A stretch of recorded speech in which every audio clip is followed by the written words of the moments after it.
देखिए, पंजाब में उन्होंने कोई एफआईआर की भारतीय जनता पार्टी के ये कार्यकर्ता सत्येंद्र बग्गा और बिना किसी आधार के एक चुनावी सभा में कोई बात भाषण किया गया, उसको लेकर के एक एफआईआर कर दी गई। और उस एफआईआर के बाद आज उन्होंने दिल्ली पुलिस को बिना बताए और उनको सुबह 5 बजे कुछ लोग गए, वो तो कहते हैं पुलिस के सब लोग हैं और हम उस एफआईआर के अंतर्गत वहाँ से लेकर के आए, उठा के लाए हैं। अच्छा ये होता कि जैसा एक दस्तूर होता है कि उनको किसी भी व्यक्ति को वहाँ से अरेस्ट करना है तो दिल्ली पुलिस को बताना चाहिए था, और दिल्ली पुलिस को बता करके उनको अरेस्ट करे, कुछ करे, उनका अपना मामला केस करते। सुबह 5 बजे उठा करके ले गए। तब उनके पिताजी ने वहाँ एक एफआईआर कराई कि मेरे बेटे का अपहरण हो गया है, किडनैप हो गया है, और वो एक गाड़ी इस प्रकार की ये है, उसमें कुछ लोग आए, उठा करके ले गए। और उन्होंने हरियाणा पुलिस को इन्फॉर्म किया कि हमें जो जानकारी मिली है कि पंजाब के कुछ लोग थे लेके गए। उसमें से हरियाणा पुलिस अलर्ट हुई और वो गाड़ियाँ जो थी उस नंबर की, एक गाड़ी नंबर की थी, बाकी 3-4 गाड़ियाँ और थी, उनको कुरुक्षेत्र में पिपली के पास उन्होंने उसको रोक लिया, पकड़ लिया है। अब चूँकि ये केस एफआईआर हमारे पास दिल्ली की इन्फॉर्मेशन है, हमारे पास और कोई इन्फॉर्मेशन नहीं है कि ये को पंजाब की पुलिस है, पंजाब ने पकड़ा क्या किया, उस गाड़ी को रोक करके, और चूँकि दिल्ली की इन्फॉर्मेशन है तो हमारा काम ये था कि दिल्ली पुलिस को हम हैंड ओवर करेंगे, चाहे वो यहाँ के ले जाए और चाहे यहाँ से हम दिल्ली पहुँचाएंगे, क्योंकि हमारी ड्यूटी बनती है। इस बीच में उन्होंने अपनी आइडेंटिटी बताई कि हम पंजाब पुलिस के लोग हैं, हम इनको लेकर के जा रहे हैं। तो हमारा काम यही था कि हमें चूँकि इन्फॉर्मेशन दिल्ली पुलिस की है, दिल्ली पुलिस को हैंड ओवर किया है, आप या तो दिल्ली पुलिस से ले लें या वहाँ से दोबारा जा करके अरेस्ट करें, लेकिन दिल्ली की पुलिस को इन्फॉर्म करने के लिए वो ज़रूरी था। हमारा काम हमने किया। इसके बाद आगे के घटनाक्रम में उन्होंने पंजाब पुलिस ने कहा कि हम कोर्ट में जाएंगे, ये करेंगे, वो करेंगे, उनका काम है।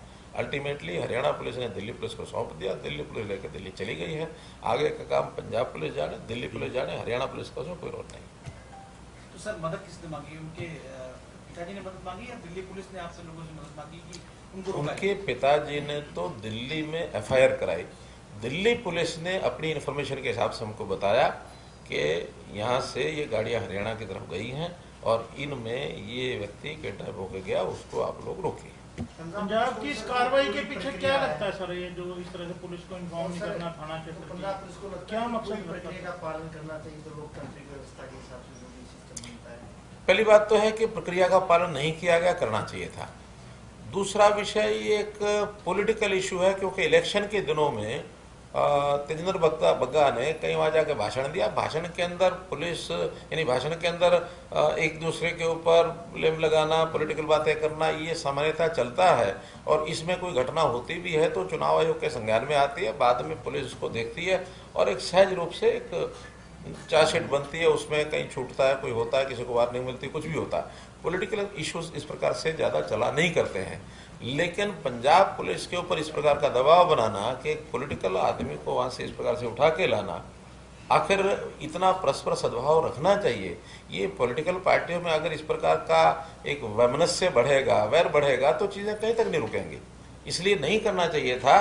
हाँ, सामान्य प्रक्रिया में उस एफआईआर के हिसाब से बहुत कार्रवाई हो सकती है, चार्जशीट देते, कुछ भी करते।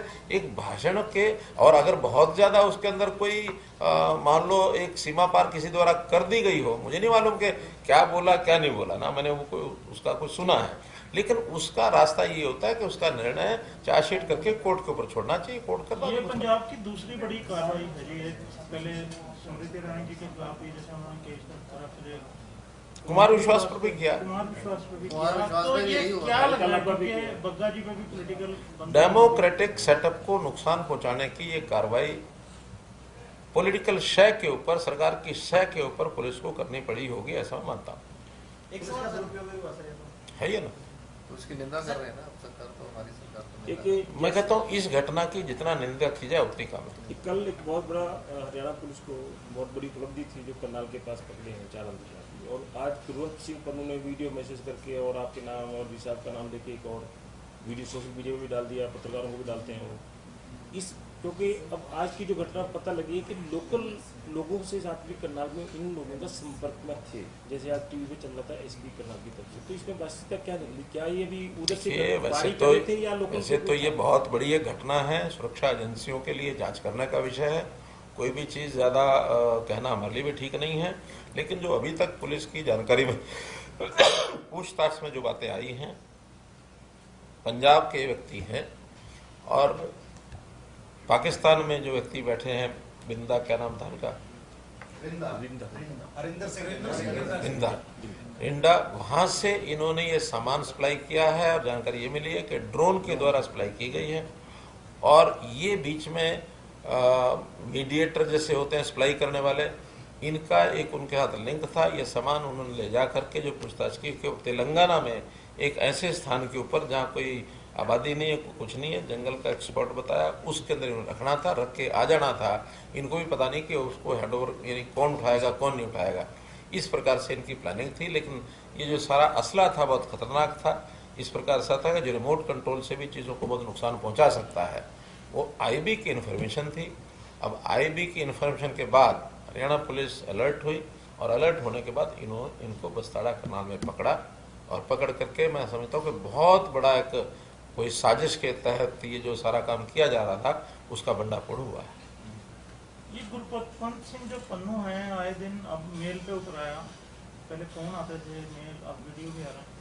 इसका कोई एजेंसी से बात नहीं किया? अब हरियाणा क्योंकि आपको ही टारगेट करके वो लेता है, इसका कोई कुछ बंदोबस्त किया जाए? देखिए, जो नेशनल लेवल पर, इंटरनेशनल लेवल पर जो चीज़ें होती हैं, निश्चित रूप से उसका जो सुरक्षा एजेंसियाँ वो उसका संज्ञान ले ही रही होंगी, ऐसा नहीं ले रही होंगी।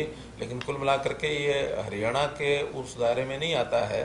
एक चीज़ जो बोली जाती है, बोलने के बाद सेंट्रल एजेंसीज उस पर संज्ञान लेती हैं और निश्चित रूप से कोई ना कोई संज्ञान ले ही रहे हैं। एक विषय जो था लास्ट में, क्योंकि आपने कहा था विधानसभा के अंदर बहुत बड़ा विषय उठाया था, विपक्ष ने उठाया था, और आपने कहा था सीएमआई के खिलाफ हम एक्शन लेंगे क्योंकि इस बार भी उसने हरियाणा का सबसे ज़्यादा नंबर 1 दिखा दिया। तो उस स्थिति में क्या हमने कोई एक्शन के लिए उसको चिट्ठी लिखी है, क्या है? क्योंकि वो तो 34 पॉइंट समथिंग आपके तो नंबर 1 हरियाणा बेरोजगारी की। पहली बात तो कि इन चीज़ों का कोई हरियाणा में किसी पर असर नहीं होता है। इसमें कांग्रेस भी बढ़ चढ़ करके और अपने आप को व्याख्यान करने के लिए जैसे बहुत बड़े हितैषी की बात कर रहे हैं। आखिर हम भी लगातार अपने नज़र रखे हुए हैं कि हमारे लोगों को कैसे रोज़गार मिले, कैसे काम मिले। स्किलिंग के काम हमारे यहाँ लगातार शुरू हो रहे हैं। स्किलिंग के बाद हज़ारों लोगों को रोज़गार भी अपने मिल रहे हैं। हमारे यहाँ इस बार जो इन्वेस्टमेंट हुआ है, एवर रिकॉर्ड इन्वेस्टमेंट हमारे हरियाणा के अंदर हुआ है और इस इन्वेस्टमेंट में पिछले 5 साल का फिक्र बता सकता हूँ, लगभग 5 लाख लोगों को 7 साल में रोज़गार नया मिला है पिछले 7 साल में। तो ये रोज़गार प्राइवेट मिलता है, कोई लोग सेल्फ अपने काम में भी लगते हैं, अपने घरेलू कामों में, जो उनके यानी पुश्तैनी काम होते हैं उसमें लगते हैं। लाख से ऊपर तो हमने सरकारी नौकरियां भी दी हैं। तो ये सारे काम जब चल रहे हैं तो जितनी गैप है उस गैप को कोई बहुत बढ़ गया ऐसा नहीं है। हमारे यहाँ जो डाटा हमको मिला है परिवार पहचान पत्र में, वो जैसा मैंने पिछली बार बताया था, लगभग 6 और 8% के बीच में वो चलता है। अभी हम जैसे रोजगार मेले लगा रहे हैं मुख्यमंत्री अंत्योदय परिवार उत्थान योजना में, 40,000 लोग तो पिछले 4 महीने में इसी के अंदर जिनको लोन दिलाया, जिन्होंने काम अपने शुरू किए, किसी ने कर दिए, किसी ने कर रहे होंगे। ये हमारा जो 1 लाख का टारगेट है वो 1 लाख का टारगेट हम पूरा करेंगे। मई के महीने में इस बार अब फिर एक टाइम टेबल आपको मिलने वाला है जिसके अंदर ये रोजगार मेलों का जो 3rd फेज वो फिर शुरू होगा। अगले साल भर ये चलेंगे। लगभग 10 मेले ऐसे हैं जो ये लगेंगे और 10 मेलों में लाख से बल्कि कहीं ज़्यादा इन लोगों को रोजगार देने की हमारी स्थिति बनेगी।